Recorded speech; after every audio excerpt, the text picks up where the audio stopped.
is in the book. I think I said Len Dawson, Myra Taylor, and Geneva Price from the Wild Women of Kansas City in the book.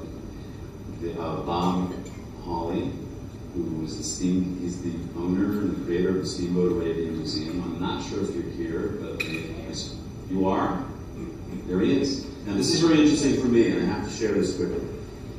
Bob, I met, a friend of mine came into town, and Karen, my boss, said, you have to go to the Steamboat Arabian Museum. It's one of the most remarkable museums, very special place. And I went with my friend Heather, came to visit me. And at one point, the gentleman gets up, walks down, and starts speaking to the crowd that day. And I was fascinated with Bob. And I kept knocking my friend Heather's. This goes to what you asked me how I get interviews. I said, I want to interview that guy. So after the interview, I went up to him and I said, I would like to interview you. And it's a couple of years later now, you're in the book. That's how it works. It was that easy. So, did you meet people who said no? You're not going to believe this, but no. Maybe there was one. No, more often than not, people were anxious to give you the interview. Some people are shy, but more often than not, people felt comfortable enough to come in. I always have this experience where people say no to me. When they ask them to talk about themselves, they don't want to talk. Well, I'll tell you something. We may get into this. People ask me all the time, where am I going to go with this? And I have so many ideas of where I want to put it together. Sex comes up. And I had some experiences where people would talk to me about sex. Some people would get very vivid with me. Now, they were, I mean, I don't know if I can say the word, but I'm going to say it, because I'm leaving on Thursday, and you can't catch me anyway. There was a 93-year-old woman, her name was Naomi Young, so you can't make that up, in Wichita, Kansas, who had a crush on a guy in the place where she was living, at Sedgwick Plaza. And she was one of the most wonderful women. I mean, this is a woman that when I sat with her, you're either going to believe me on this or not, but I honestly felt I was sitting with a 20-year-old at times. Her energy was such that I felt like I was sitting with a person who was much younger. She was 93. At one point, she starts talking with me about how she still masturbates. And I'm sitting there, I'm thinking to myself, I don't know if I should be here, I may get arrested by some authorities, I may like some sort of abuse thing. And she shared it with me, but better than that, she talked to me about this crush that she had on this guy, Ed. And she felt this feeling that she really wanted to meet this guy. And I thought, I want to hear more of that. I'm thinking I'm going to do a whole book about that. And whether I can approach people. Yeah, absolutely. Dr. Ruth, I'm interviewing in a few weeks. And maybe she gave me some tips about how to approach people. So. We have to talk about Joyce Kimbrell King now. Yeah. You got to read a little bit. This is somebody who, she's also in the working career. And I said to Gary, I love this woman. She was a former model with the Power modeling agency. And Harry did this fabulous interview with her. And there's just some hysterical things about it. So I don't know if I'm going to be able to tell a little bit. All right. First of all, this goes to what we're talking about. This woman, Joyce Kimbrell King, she was 80 when I interviewed her. And yes, I have to wear reading glasses. She was a former Powers model. Does anybody out there know what the Powers models are? John Powers? Okay. I didn't know. And she reminded me they were always on the Jackie Gleason show. They did commercials or something like that. So she was wonderful. She offered me wine, and I sat with her. She's in Texas, Dallas, Texas. And she was just wonderful talking to me about work and career and how she always wanted to be a model. So I'll just read a little bit. I don't know how much we're going to have time to do, but I'll read this. She said, from 14 on, being a model was something I always wanted to do. Actually, I had a curvature of the spine back then. I was born with that, and I was born with a bit of an inverted chest, too. But if I let all that bother me, it would have been real tragic. The fact is, though, I didn't. I developed the muscles in the upper chest and arms, shoulders. Meanwhile, she's starting to show me, her chest. Slips off the corner of her shawl, exposing her shoulders. I have some indicators here. I did that by pulling the water from the well as a young girl and walking 2 miles to school in East Texas, and then 2 miles back. Think about it. If I hadn't pulled up the water, I wouldn't have had the shoulders I had back then and still have now. And she was still beautiful, I have to say. Yeah, yes. Very few people have shoulders like this, even in their 20s. And I'll skip here.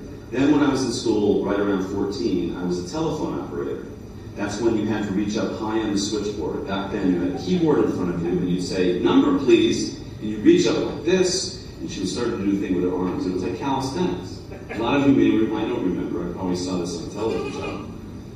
Look at that shoulder, she shows me again. I don't even have any bra marks there. That's simply because I never wore a bra that would do all that stuff, that would harm me. Most women wore those bras. Ladies have to deal with that kind of thing. And at that point, she pulls down the left side of her blouse. At which point I said, "Okay, if you're going to take off your shirt, I have to leave now." And she laughed, and we talked. And she was just the warmest, really. And this woman won a Miss Texas senior pageant. They have senior pageants in most states now. And it was just phenomenal. I mean, she was phenomenal.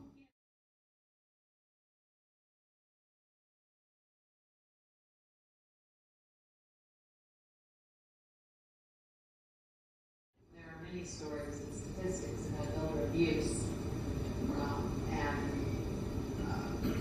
elderly people being taken advantage of in severe ways. Do you see yourself in that direction? Absolutely. I mean, the law is always going to be part of my life. I want very much to be an advocate for senior citizens. I want to be, but all across the board. I want people to notice them. I will harp on this. I saw too many situations, not just in New York, I lived there a long time, where people seemed, they were almost invisible. And at one level, it bothers me. And the other thing is, I want to mention this. People have asked me, who's the target audience for this book? My instinct at first was baby boomers, because baby boomers are on deck. But seniors love this book. They love reading about their cohorts. They love reading stories. But I've used the line, and I'll say it, I really believe that baby boomers have a vested interest in changing the way we think about aging and older people.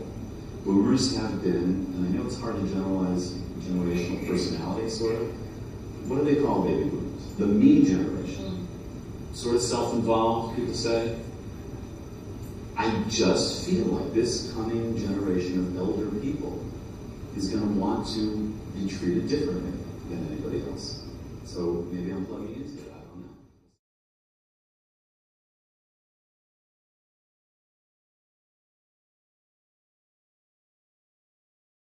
Let's talk about Charles Correll. We talked about the passage of time.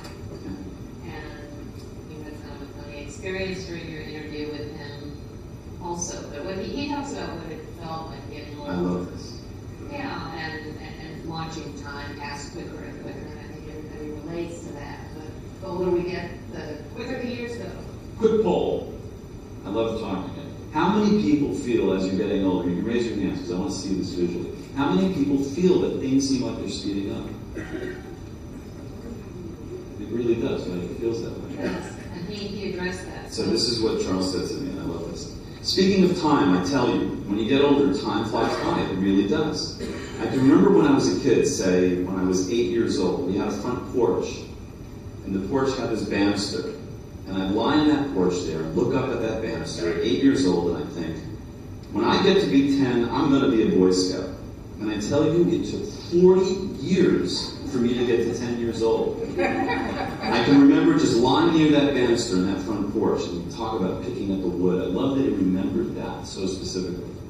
And I'd be saying to myself, I'll never be old enough to be a Boy Scout.